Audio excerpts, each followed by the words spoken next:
dear guests from Canada, Marlene and Philip, welcome to Europe, welcome to Germany, welcome to Duisburg, welcome to Duisburg Beeck, welcome to the old bread factory established in 1904 under Cyrus Overbeck, place of resistance against the Nazi regime.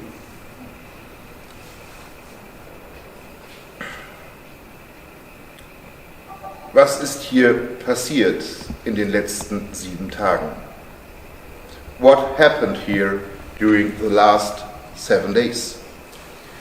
More than 450 persons have been here to see your work. Thank you.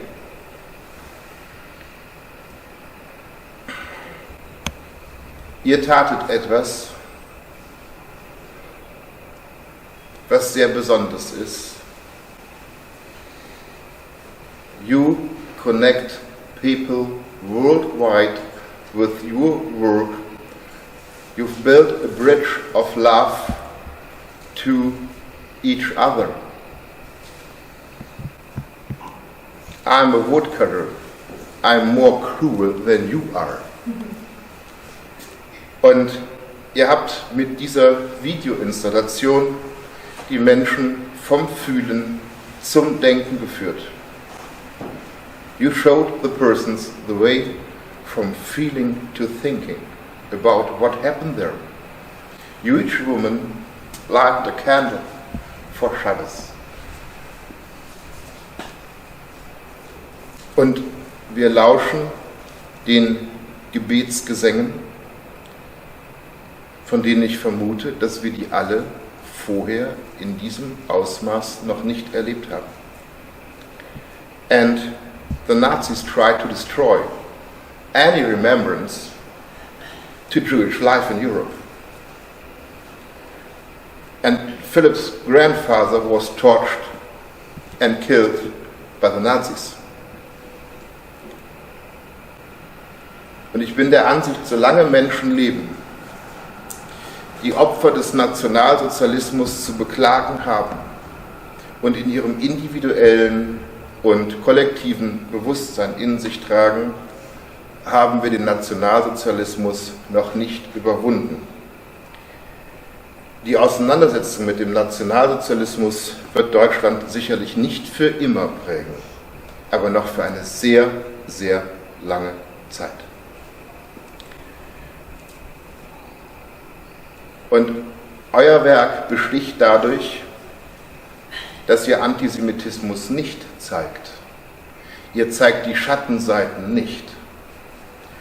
Und dennoch möchte ich auf die Schattenseiten in Deutschland aufmerksam machen, um das zu schützen, was ihr als intim und schützenswert dargestellt habt. Here we see a painting of the Nazi racist painter Wilhelm Petersen. And we see the transformation of the master human, subhuman and non-human ideology in the Nazi art. Also wir sehen hier die Darstellung des nationalsozialistischen Herrenmenschen, Untermenschen und Nichtmenschen-Denkens in der Kunst. And this Wilhelm Petersen was after 1945 an old Nazi. Was ist ein Alt-Nazi?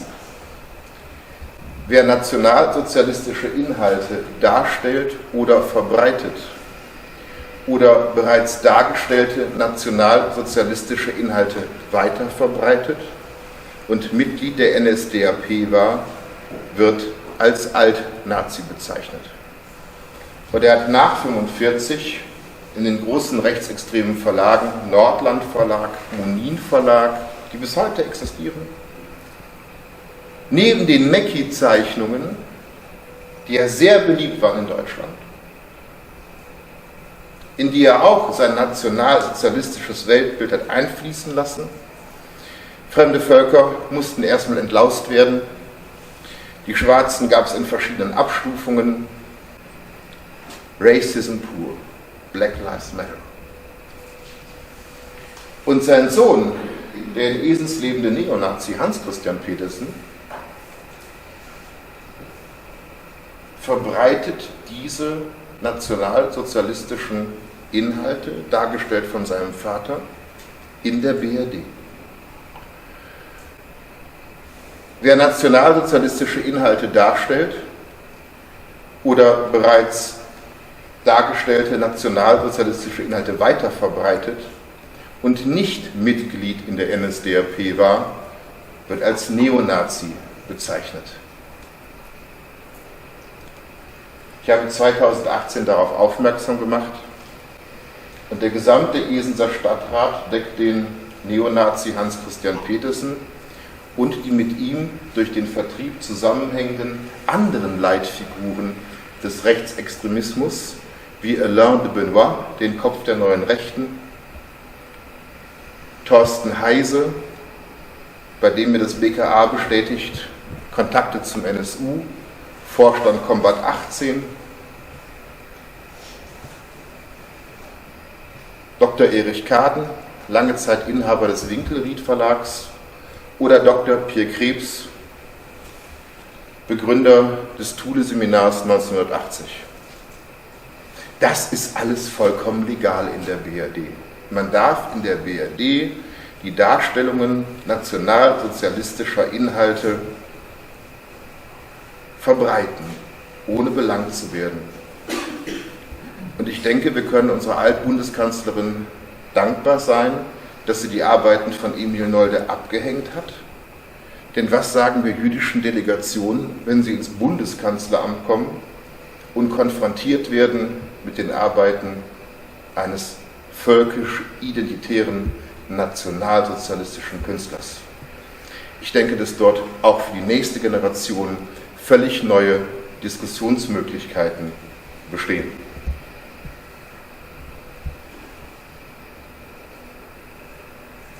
Ich komme zurück zu Tanzrauschen and 1001 Light. Denn die Liebe ist doch immer die stärkere Kraft als der Hass. Love has more power than hate. And to show this work here in Duisburg, supported by Tanzrauschen, thank you Zara and thank you Kerstin, and supported by the Heimatverein Duisburg-Hamborn by Thorsten Fischer and the president of the Heimatverein Hamborn, Jörg Weismann, shows us, wenn man schnell sein möchte, dann muss man alleine gehen.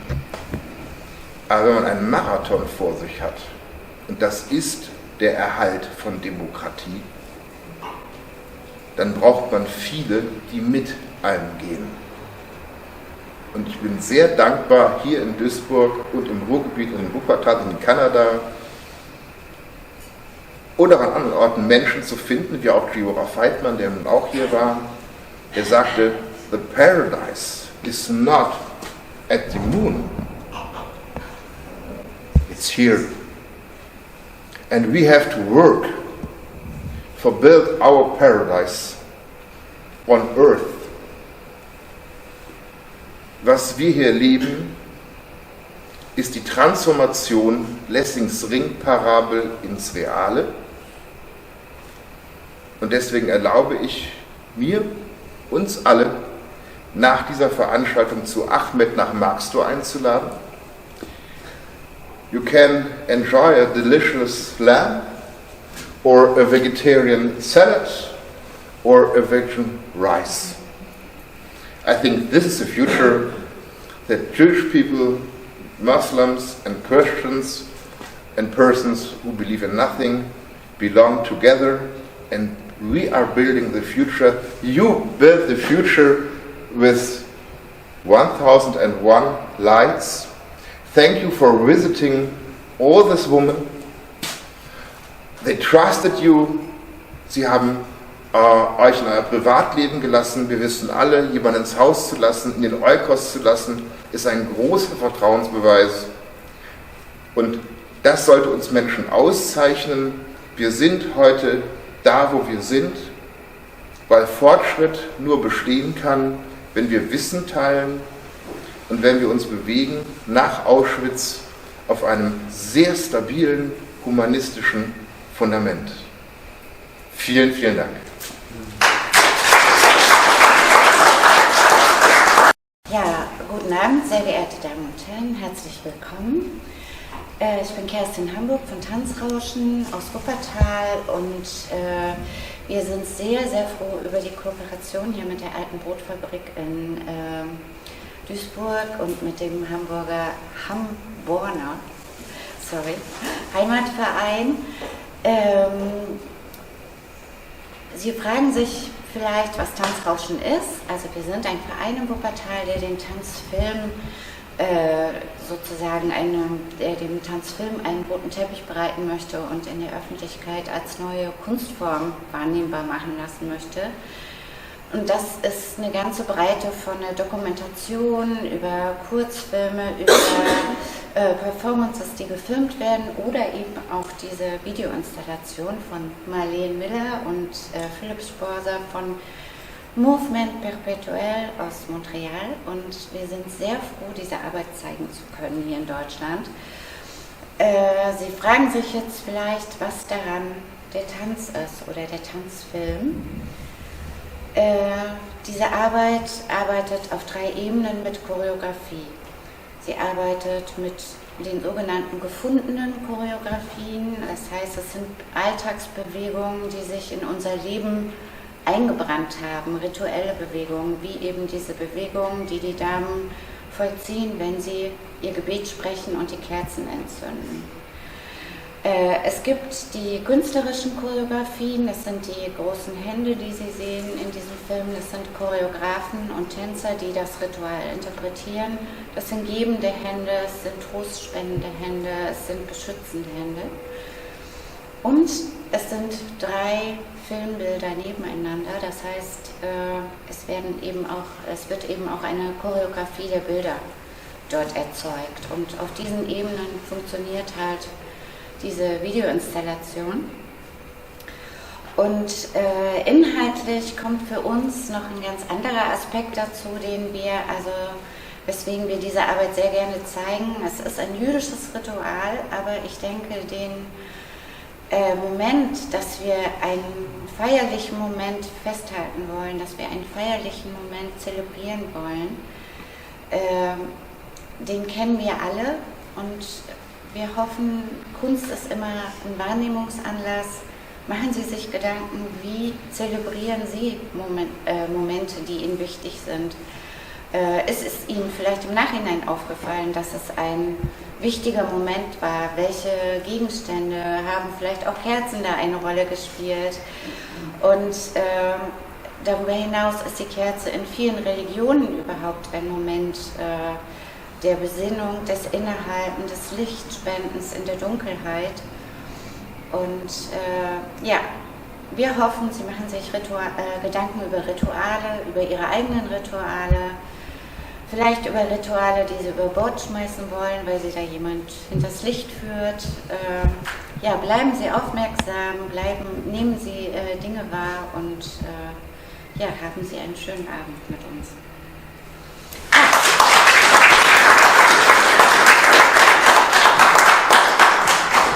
Haben wir gerade heute angefangen, eine neue Idee sozusagen in die Welt zu tragen.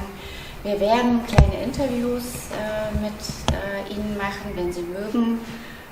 Und da können Sie schon mal überlegen, welche Situationen für Sie mit Kerzen wichtig waren. Ob Sie dort mal einen besonderen Moment erlebt haben, ob Ihnen Kerzen sowieso wichtig sind, ob Sie Kerzen überhaupt nicht mögen oder was Sie einfach damit verbinden.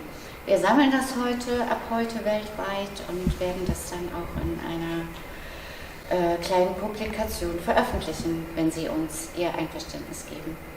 Okay, vielen Dank. Abend, alle zusammen. Mein Name ist Jürgen Weismann.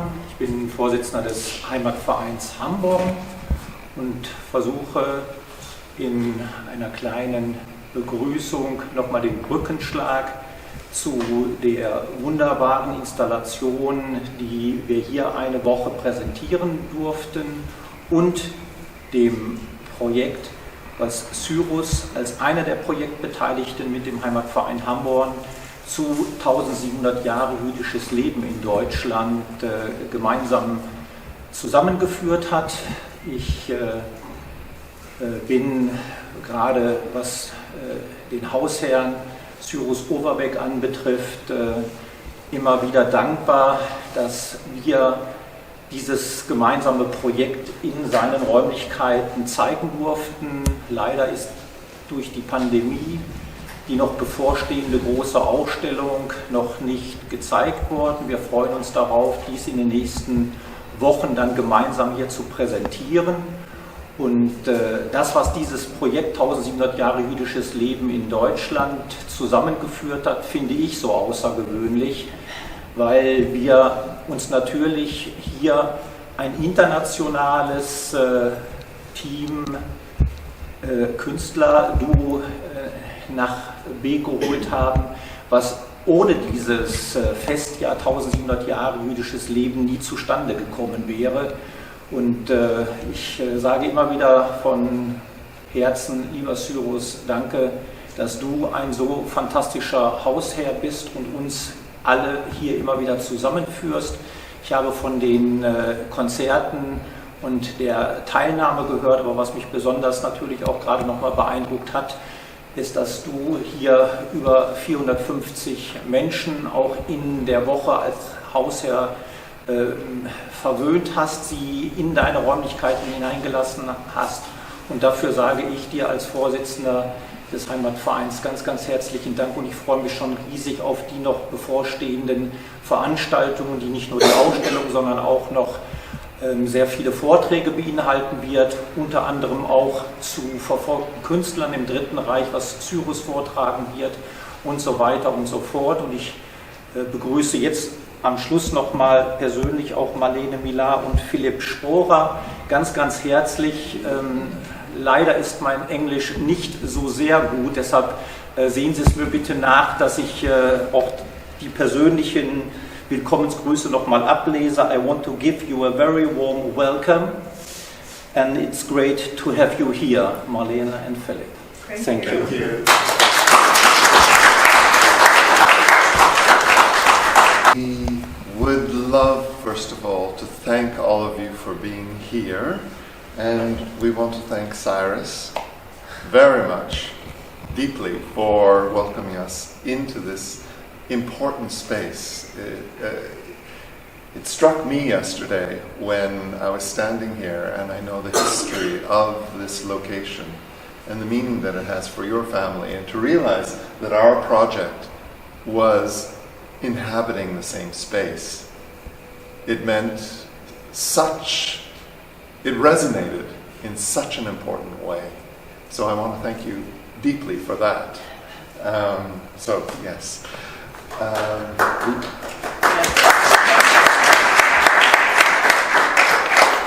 also want to thank Kerstin, Sarah, Mark from Taschraßen, and just to thank them for helping to bring the exhibition here in this important year where you are recognizing 1700 years of Jewish life in this country.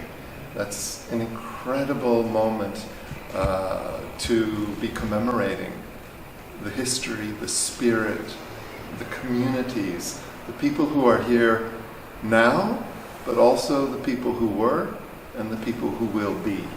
So we want to thank you deeply for allowing us into your communities, into your lives, and we'll talk a little bit about the project itself.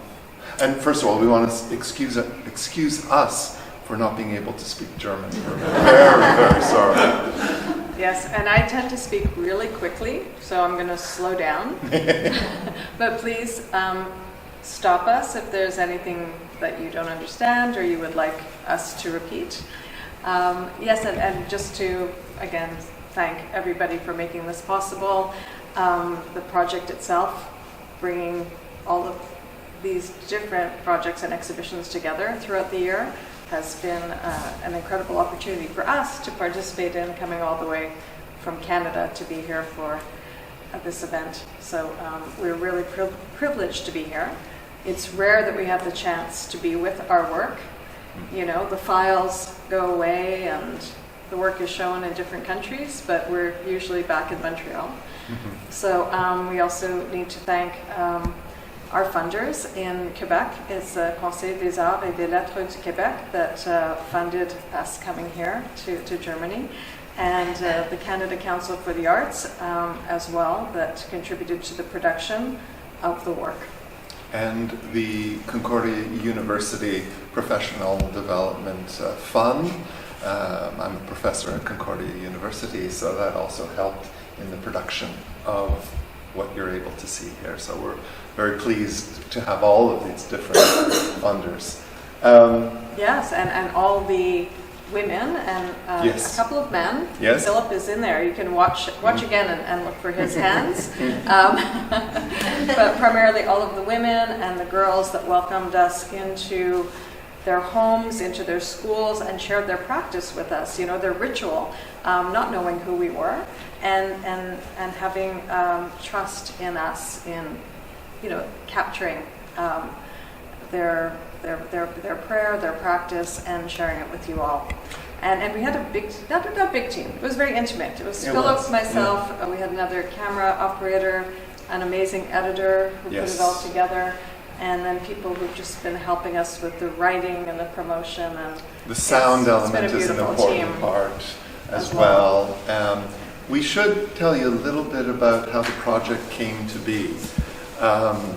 So with all dance film projects, they come about in many different fashions, in different ways. On a number of occasions, I'll just talk for myself. I've had dreams that come to me and ideas that come to me in my dreams. And one night I dreamt about candlelighting and the ceremony of candlelighting. And I called Marlene up and I said, I think we have a new project. I'm like, what is candlelighting? I'm not Jewish. It's not part of my personal practice, so it was new to me. Philip had observed his mother doing the candle lighting, and it had intrigued you as a child. Yes. So as he described it to me, just to take us back a step, Philip and I have been making films together collaboratively for almost 25 years, and they are all focused on, they're all performance-based, primarily dance films or documentary on artists who practice dance. What is really important for us when we choose to work with a dance artist is that there's something meaningful in their practice. You know, we're not interested in abstract work, and abstract work if the artist has something to say, something that we can rewrite or adapt to film and share with people who are going to receive something from them. So when Philip described this practice, we both were just seeing the beauty of the gesture, you know, coming from dance. We really could see the ritual that's involved as a very choreographic type of practice, but one with deep meaning. So it resonated with us immediately as something to develop a project from. And then we set about, how are we going to do this? Yeah. And you had the idea of 1,001 lights, so then we were like, okay, 1,000 is a lot, maybe 100. And then we set out to find 100 participants, which was its own special challenge. To go back to the ritual idea, so as Marlene mentioned, my mother did this ritual. I come from a Jewish family, so my mother did this ritual every Friday night, without exception. And I would observe her as a child doing this, lighting the candle, the motion of the hands, which would then come to the face. And then there would be this very almost inaudible murmur these, I wasn't, as a child, I was unclear what that was. But there was something incredibly special about that moment, because it was as if time stood still.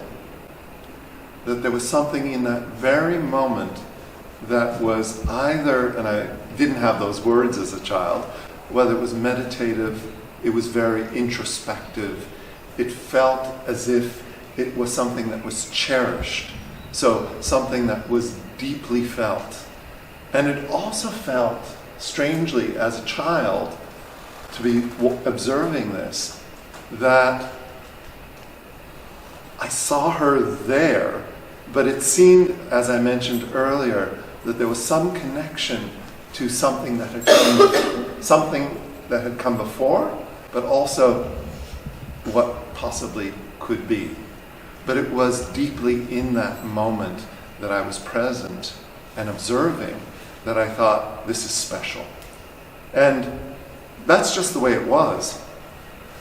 And when my mother died about 10 years ago, we were giving away all of her objects, things in the house, and we were going to give away her candelabra. And my partner said, who's a Lutheran, said, you've got to keep this. You yourself, just keep it. And I did, and I started lighting candles myself every Friday night. And suddenly, it filled me with not a religious sense per se, but a deep sense of connection. And again, I began to understand that idea of pause, the pause that comes about in a week, Friday night, when the sun goes down, that suddenly everything else falls away. And I started to have that deep connection again with my lineage, with my mother, who was doing that very same activity, and perhaps other members of my family. And Cyrus mentioned my paternal family who perished in the Second World War, and beyond, extrapolate beyond that. And when I spoke to Marlene about this, it became really interesting just to hear her connection with this idea of... Well, passage, right, from one generation to another. It was very meaningful to me. And also it's primarily women that pass it on to their daughters, who then pass it on to their children. And just this idea of one generation to another passing on something that in a way is so simple yet so meaningful. It really resonated with me, even very personally. I've always been very close to my mother and my daughter. So this idea, again, of taking something that's so beautiful and so universal too. You know, we're talking about light and candlelight and warmth and home, all of these sensations that can really ground us. So I really felt it was something that we could share with people of, you know, all cultural backgrounds, all faiths. And that is another objective of our company, is always to use art in a way to provide understanding, you know, and to go across borders or boundaries and allow conversation and communication to start. So even though it came from a very personal place for Philip and a very personal place for me, I think we both immediately saw the potential of it being something that we could share with a much wider world than our own. Absolutely. And so, as Marlene mentioned, we worked with going into the homes or bringing people so that we could film them doing the candlelighting ritual, which we, again, didn't just do on a Friday night, but we brought them in on other nights. And that was special unto itself. But we also brought in a choreographer. We brought in somebody who had been working with, some of you may be familiar with the Feldenkrais technique. And it was a moment to develop a hand choreography. So we brought in, I'm just trying to remember the number now. Five dancers of different ages. 5 artists. 5 artists, because, yes. One is not. One is not. One is an older painter, and the other 4 women are all involved in dance, and not all Jewish neither. and it became an embodied practice. So that is what Amy, our choreographer, who actually does do the practice herself, Yes, Amy Schulman. and invited us into her home, where we saw it for the first time as a potential dance, basically. I mean, she did the candle lighting, the movement, the prayers, and we looked at how we could film it and transmit that intention. So we created that first capsule, I think it's one of the ones in the 100 that you see, with Amy. And then we came up with a concept on how to do this with all of the participants, with the idea that you wouldn't see the face necessarily. It's only at the end that one of our dancers reveals a face. But the idea was really to focus on the gesture of the hands and the hands coming up after the candle lighting. So we developed that with Amy, who we'd worked with on other films before, so we had a nice relationship with her already. Mm-hmm. And then she shared this very embodied practice with the other artists that are involved. So when you see the hands without the candles, that's the whole practice of taking the intention of the ritual and then reinterpreting it through the hand gestures. Exactly. And we decided when we were going to be filming the individual participants, the women who would be actually doing the candle lighting, the women and the girls and a couple of men, that we would do it in a more documentary fashion. So there would be a similarity to the kinds of filming that we ended up doing. And again, the intention of just focusing on the hands, just focusing on the candle lighting itself, and then that notion of coming to the face and then putting the hands down on the table where it would rest. And again, to emphasize or highlight this moment of pause. And that became kind of the structure of the filming aspect of it. But what you see, and we've been interested in installation work for a very long time. It's wonderful to see dance films on a screen in a cinema or on a monitor, perhaps in your home or you're watching it on your computer.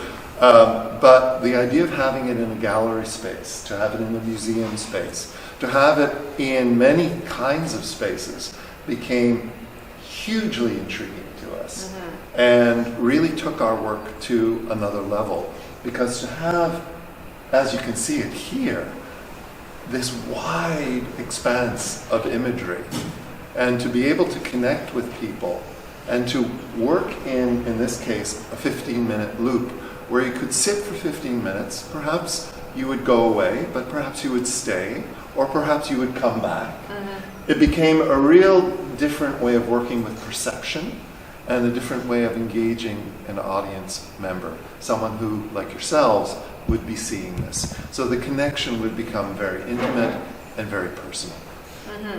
And very independent as well, because as a viewer, you can choose how long you want to stay, you can choose how close you want to be to the images.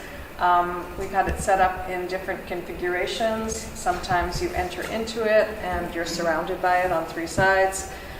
It's also been shown out of windows on a street corner, so it would really be people passing by. They might pause and watch, but it was a corner that people pass by regularly, so maybe every time you pass by you'd see a different moment. So we really wanted to sort of liberate the work and let people engage with it how they choose to, as opposed to being, in a theater and you have to watch it, and then you leave. So for us, it's been really exciting to share it this way. The editing of the piece, as you can imagine, as you look at it, was a real, I'm going to say a labor. It was a labor of love, but it was a real challenge to figure out how to both move from one image to another. You see that it builds to a kind of mosaic at the end, which was an enormous amount of technical wizardry. And then how to project 3 screen images in a space became another challenge unto itself.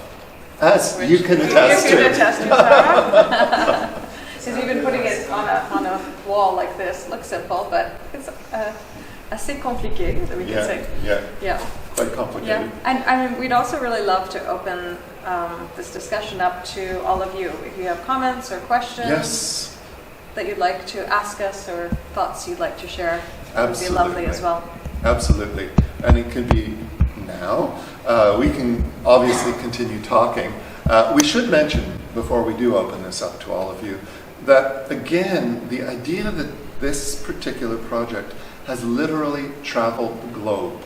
It has been in Shanghai in China, it has been in Melbourne in Australia, it has been in Jerusalem in Israel, it has been all over Canada and different places. It has been, I mean, I could go on and on, but there's something about that recognition, that connection that people have with this very intimate, personal, gestural activity that really speaks beyond borders. It goes beyond borders and speaks to the specificity, I think, of a Jewish tradition, the legacy of what that is, but it also speaks to that common humanity that we all have.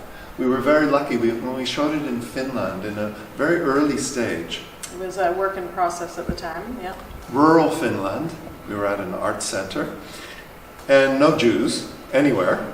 And we showed it to the people who came from the different villages surrounding the art center. And they all, first of all, appreciated it, which was very heartening for us, but they all started speaking about stories from their own experience of lighting candles in rural Finland to bring light from the dark, to create light in the darkness, which is exactly what this whole proposition is on a more metaphysical level. It's bringing light into your life. It is sparking something that allows your soul to resonate in a different way. So we early on began to understand that this can transcend culture, it can transcend national borders, it can transcend the differences that we all seemingly put forward in our lives, but actually there's something that connects all of us in a fundamental way. Absolutely. Thoughts or questions, or just feel free, and if you want to say it in German, we can have a translation. Yeah. Well, I'm thinking about financing such a huge project. How do you manage to do it? It's not only the development, it's the traveling, it's the shows and so on. It must be very expensive. Well, I mean, we rely on partnerships for people to bring the work. Kirsten could speak to that. For us, we really work with quite small budgets for production. We depend on the arts councils, and we always make sure we pay all of our crew that are involved. We invest a lot ourselves in the creation of the work. And then, because it is video, I mean, the installation factor makes the cost go up because of the need for the technology to project it. But it can be quite simply shown small, like within the means available. We've had it done monumentally, we've had it done in a very kind of almost minuscule fashion. So we found ways to really adapt the work that it always can be seen at its best, but within the means that are available. Yeah, but you're right to ask the question about budget, and we're fortunate, again, we're going back to what Marlene mentioned at the beginning, we're fortunate to have for the seed of an idea and to develop an idea and to move into production, that we have arts councils which provide money to artists and allow the kind of development and the sustaining of an artistic life. And that's a huge part of how we approach it. Again, we don't have huge budgets, but that's kind of the life of an artist anyway, to work within the means that we have. But again, it's relying on the kindness of strangers to be able to be brought into a venue such as this, where so much is provided to the project, and to have people who are going to invest in projectors, who are going to work with specialized technicians who are going to be able to bring the project to life. That's the kind of cooperative aspect which is so fundamental to really most artistic projects, certainly when you're talking about film, video, that kind of work. It's new media, it's fundamental to what goes on. But again, we always, well, in the work that we do, with maybe one exception, we always work with small teams. And it's almost like a repertory company of sorts, where we keep going back to some of the same people, back time and time again, the director of photography, or the editor, or the musician. The or composer. Exactly. Yes. Mm-hmm. Yeah, and we're hoping that we're creating work that people will want to share and distribute, you know, along with us. Like we make it, we do a lot of work to put it out into the world, and then we hope we can find, you know, partners and people interested that will take it further than we have. Yeah. Any other thoughts or questions? Well, it seems for me, I've heard it, this is the first time about that, but it seems to me that it's a very, very interesting kind of language to get people in contact. Because when I listen to normal speaking, maybe television or so, or for religion, they use language to hide themselves. And so you bring them on a very fundamental base to share things, and that's not lying. That's a really lovely expression. And I think it might be a good idea to start any communication about things which are important for people, to start doing this. Yeah. Maybe you do it for 10 minutes, and you meet each other and you do this, then you really see what's going on between you. It's a wonderful perception, and I also think that you're absolutely right, because we can talk about politicians and how that all works. But instead of having this this blah blah blah talking.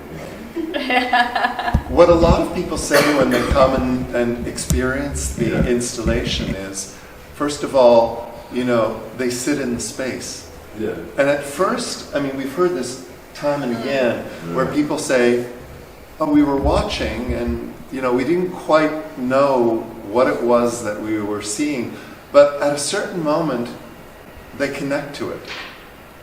And that's that incredible thing I think about art. You don't need to tell somebody what it is per se, but if you allow yourself to open up to whatever it is that you're experiencing, it can transform something for you. And that becomes fundamental, I think. Mm-hmm. And we've heard this time and again. Yes. And I think often, I think of myself as a viewer. I'm always trying to find out how I can connect with what I'm seeing, or, if it's something, you're trying to find the story in it or how it makes sense. And with this, the simplicity and the repetition, once that's established, I think I start feeling the meaningfulness of it. And then, again, the universality of the light. And we all know how to strike a match and light a candle, and suddenly there's all this attention drawn to it. And why? These are kind of questions that might go through one's head. But then just the repetition, it's almost like a meditation, I find. So I think there are many different ways into it when watching it. And there's also built into just some of the choices that we made with the 5 dancers or the 5 artists whom we filmed in the more choreographed sequences. They're all of different ages. And therefore, when you see someone's hand and you see that it's an older hand, or maybe a younger hand, you connect to it in a very personal way. It evokes things for each one of us. There's no one solution to what you're going to experience, and that's very beautiful. And we were very lucky. Montreal has an interesting Jewish community. community unto itself. It's very diverse. So you have people from literally all over the world. So we were filming people from Ethiopia. We were filming people who were originally families from Poland or from Germany. We had people from, all over the world. And when they would come, and you would see it just in whether it was the rings that they had or the candlesticks that they had. And that kind of dimensionality, I think, that comes about is quite profound when you begin to consider that they're all doing the same ritual. Wow. With different approaches to it, but the meaning is the same, and it's at the same point in time, at the Sabbath on the Friday. But yeah, some women would show up with like one candle and do something very quick and simple. Others would have quite an elaborate candelabra, and they'd have their children all involved as they did it. Yeah. So there were many different approaches, but it all had the same meaning to them and marked time. And that idea too, I think, is just so beautiful, of stopping time for those few seconds or the minute that it takes to do it. Just allows us to acknowledge a moment of pause in our very busy lives. So I think that's another thing that is really nice to share. Just that recognition of time stands still. I also think there's something, I used the word profound before, about bringing it here to Germany. And I didn't fully understand it before until we arrived and we started hearing that the rise of anti-Semitism in different communities, the reactionary right wing that is causing certain problems within this country, to realize that certain things are returning is not for me to talk about because I don't know your political or social structure. But it is significant, I think, to bring in and to have the opportunity to show work like this here because it resonates with what has been, but it also can serve as the possibility of what can be. So it's a different kind of voice. It's a different kind of expression. And that is incredibly meaningful, I think, for us as artists to realize that, again, we don't fully understand what's happening in this country. But yet, at the same time, to realize that it is going deep, it can go deeply into current realities, but also evoke some essence of the past and a remembrance of the past. It's very, very important, I think. Any other questions? Yes? Sorry. No, please. Thank you. So you being Jewish, does it make a difference for you to show your installation in Germany compared to other countries? It's an interesting question because my father was from Poland and my mother's family was from Belarus. My mother's family emigrated to Canada in 1914. So before the Russian Revolution, but they had experienced anti-Semitism in many other ways. And that's what prompted them to move. With my father, who was in the Jewish resistance during the war, so he was in Poland, but moved into Russia and Finland and Norway, and survived the war. I'd always been told certain stories, the history. This is not the first time I've visited Germany, but I remember the first time that I visited Germany, and I'll be honest, I was a bit afraid, actually. I didn't fully understand what was in front of me. I was younger then as well, but I didn't fully understand what was in front of me. To bring this now is really, it makes me feel wonderful. I don't have trepidation. I don't have fear about it. But I think, again, that it can serve as a point of conversation, that it can start conversation, that it can allow people to come together in different ways, is really important, I think.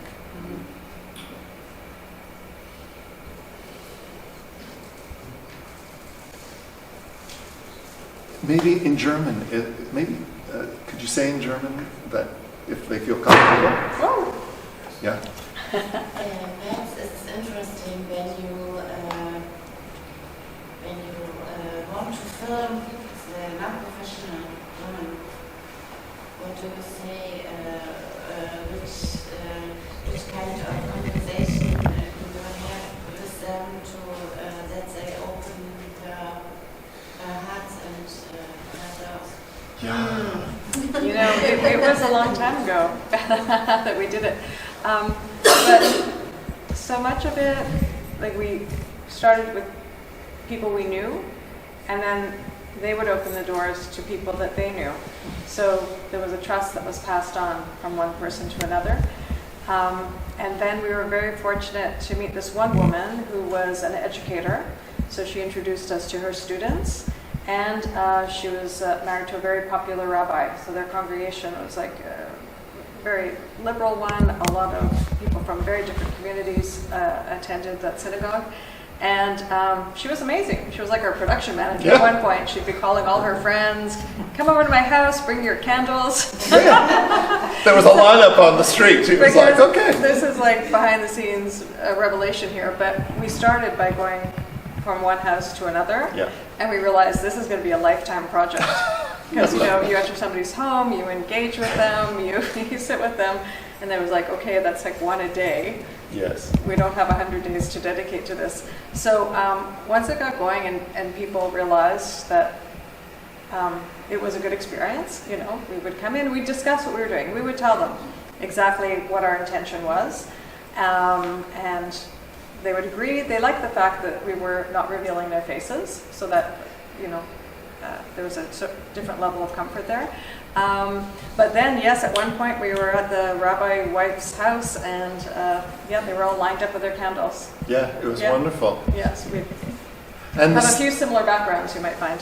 And the soundtrack is actually, we brought in other people, some of the same people, to record their voices as they said the prayer. Mm-hmm. Because people say the prayer in different ways. People have different intonations, people speak different languages. They're saying the prayer in Hebrew, but again, because they speak other languages or come from other cultures, there are different intonations. And that became really interesting, but we decided early on that we didn't want to have the entire prayer said, except at the very end, where you hear the woman who gives the full voiced recitation. And that became... And the end is not necessarily the end, precisely. Because it depends when you start watching it, but it does build at one point. Yes. Yeah. So that became just an abstraction of something, because we also didn't want people to feel like they were strictly entering into a sacred space. Or they had to be religious to understand this. Mm-hmm. And that became a motivation just to create the soundtrack, which is an important element of the piece as well. And as much as it's done at sunset on the Sabbath, you'll see some of them are done in broad daylight. Well, that was all right, you know, like people agreed to do it at a different time of day if that was the only time that we could all be together to do it. Yeah. So there are definitely liberties that were taken in the making of it, but it was all for the intention of sharing the practice. So it was a wonderful experience. It was just wonderful to meet all of these women. Mm-hmm. When we had the opening in Montreal, many of them came, and I think it was wonderful for them to be able to see themselves, you know, as much as we had described it, even we couldn't anticipate what the final product would be. So it was beautiful to be able to share together and have that experience with them. We had an occasion where we were in Jerusalem, and we were showing our work, but we also showed an excerpt of this. Yeah. And the gathering was mainly artists who were, I'm not going to say secular, but they weren't religious, heavily religious. And then we were in a neighborhood where there were more religious Jews. And at a certain moment, it was almost like something divine happened. This religious woman with her children came into the room. And we thought, oh, I wonder Yeah. how she is going to react to this. I'm not even sure how much we responded, but the artists that were hosting us got a little worried. Yeah. They're like, they might complain, they might want to shut this down. Yeah. Um, But that wasn't the case at all. I mean, it was also kind of an openness, I think, to realizing or seeing something that was an artistic rendition of something that they hold very close and dear. But again, my whole point, or our whole point, but my sense of this candlelighting is that you don't have to be religious in order to do it. It certainly means something to you if you are, but it can hold different kinds of meaning for you. Mm-hmm. The activity of doing it. For me, I can say you really reached your goal in your business, because when I started to work with your work, I had to do with this installation in Multichannel first, and we had a different approach to show it. But so I first saw the trailer. It was the first thing I recognized of your work. And so I thought, okay, I'm not connected to religious things and so on. I don't understand anything. And that's maybe because in Germany we don't have a great knowledge of Jewish culture at all. We have some prejudice in our mind because we don't live with Jewish culture here. It's really horrible, I think, meanwhile. And so I started to build it up, and so I had a chance to sit down and watch it the first time with this great projection. And so I started to feel something that I didn't realize before, that I can really feel what you told me just in this moment, that you get connected in some sort of meditation. It has nothing to do with religious ambitions or such things, and so this was really great for me. And so I have to thank you to give us insight of this traditional cultural Jewish thing. That's beautiful. Thank you so much. Yes. Yeah, that makes it really resonates, and also in the sense that they're doing it for themselves, and then you can take it on the experience of it for yourself, right? Yeah. Beautiful. And it's interesting to hear you say that. Again, it's something that we've heard echoed a bit throughout our couple of days that we've been here, but leading up to our coming as well, that there isn't a lot of Jewish life in Germany. And I'm sure there are pockets of Jews here and there in places. I'm sure that's true. But because this is a public exhibition, I think it also allows for, again, a link to be created, different points of engagement for people, to installation that allowed me to think about Jewish life, where maybe I'd never thought about Jewish life before. This becomes really significant, I think, and so wonderful that so many different communities that Tanzraschen has been able to go into different cities. It's going to 10 different cities throughout Germany. So, or 10 different locations throughout Germany. This is important, I think, and significant, and different locations. For instance, when it was in Bremen, they had all kinds of community activities. Again, it's not that there's a huge Jewish community there. There is one, but they did it with other communities to, again, go back to some of the basic principles of what does it mean to do candlelighting?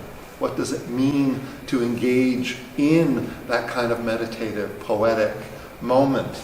And it was amazing to watch, because we weren't there, to watch videos of people speaking about how they connected to the work. And that's magnificent. I mean, if that's the reverberation of a project such as this, then that's the way what art is all about anyway. And many artists have responded to the work by creating their own work that has been either performed or recited or sung alongside or afterwards. But it sort of happened quite spontaneously initially, and then we've been sort of putting the word out. You know, if you see the work and it inspires you to create something, you know, please do. So we've had people write poetry, there have been dance performances, spoken word. Here we've had music in this space. It's marvelous, again, that it engenders, again, new understandings and allows the work to communicate to people. Again, if you're seeing as we did last night, it was really a pleasure to have the klezmer duo here, duo Donia, and to, through the corner of my eye, be seeing the installation being projected and hearing all of these sounds and intonations that again gave life to almost things that are in the air, let's just put it that way. It's a beautiful thing to happen. So again, thank you, Cyrus, for giving this space and allowing for that history to again come to life. That it's in the walls of this place. It's in the bones of this place, and again, it's such an important part of the communication process, which is something we learned, you know, just in our formation years ago. It's fundamental. It's quite beautiful as well. I was watching it earlier to see the young women in it that have gotten older now, but just to have that element of youth within the work, and to know that that's traveling as well, you know, and they're bringing, it's like a new generation, and how aware are they that they're part of this artistic venture that's communicating with people? I'm not sure, but it's very meaningful for us. And it's interesting on the converse, on the other side of the spectrum, to see the older hands in the piece is really meaningful for me, because as I recall, again, from my young self to my older self, my mother died when she was 92, and she was still doing the candle lighting. And to have witnessed her as she evolved as a human being was really fundamental. So, you know, to see these hands and the gesturing is really very resonant for me and very meaningful for me, and on different days quite emotional as well. Yeah. And if you haven't had a chance to see it, it's quite beautiful right now with the light as it's getting darker in here. Yes. So if you'd prefer to move over to the projection side, please feel free to. Yes. And maybe we can just make it more informal. Yeah, we can do it more informally. If anybody would like to speak with us We're here. casually, we can have a glass of wine and engage that way. Thank you so much for being here, for listening to us, Yes, exactly. for Thank being you. patient with our English, and we've tried to speak slowly. Thank you.